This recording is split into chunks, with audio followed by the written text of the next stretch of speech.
first thing that we started with was the forward ocho. But before we go into that, we were talking about the main idea of the class, which was dissociation and relaxation. So where are we dissociating? Our upper body and our lower body, namely our chest and our hip. And then the relaxing.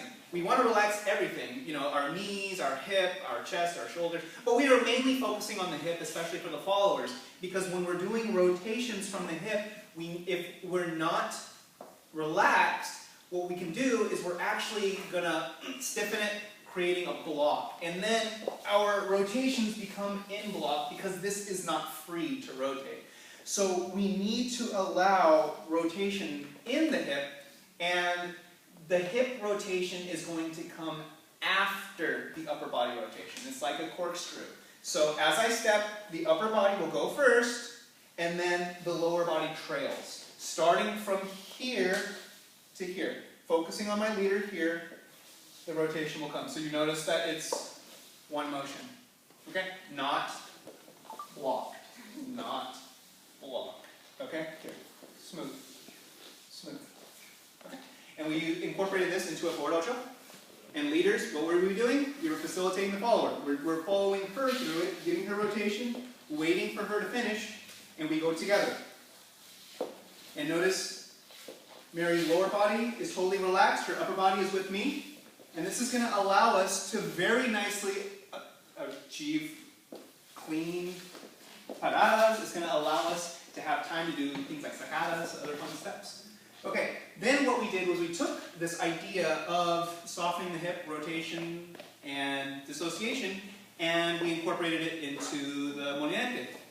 And we started with the same start here, and I stepped back as a leader to create a little bit of a path, and she's going to go forward, side, back, side, forward, and then we exit together. The key here again for the follower is to keep this relaxed and keep the upper body with me, with the leader. Because if she keeps her upper body with me, it's going to give her a bearing. It's going to give her something to focus her direction on. And also, by having that focus of direction on me, it's going to allow her hip to do its own work. If she doesn't keep her chest on me, then her chest can do all this kind of stuff around me. And I don't want her to dance around with her chest. I want her to focus her chest and keep it pretty well isolated on me. Here, here, here, here, here. Does it mean that her chest can't move? No. It just means that her intention is towards the leader.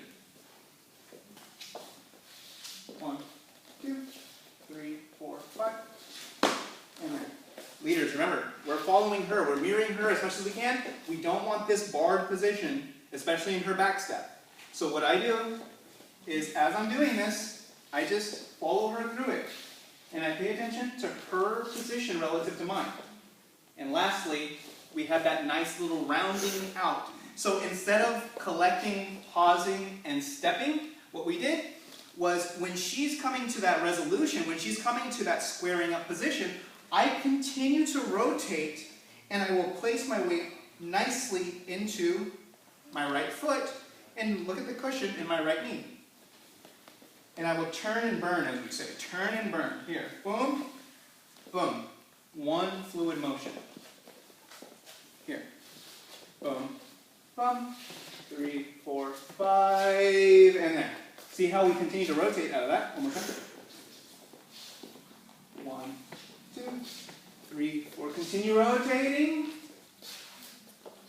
And we will flow out of it like that. Okay? Thank you guys. Thank you. Announcements to make.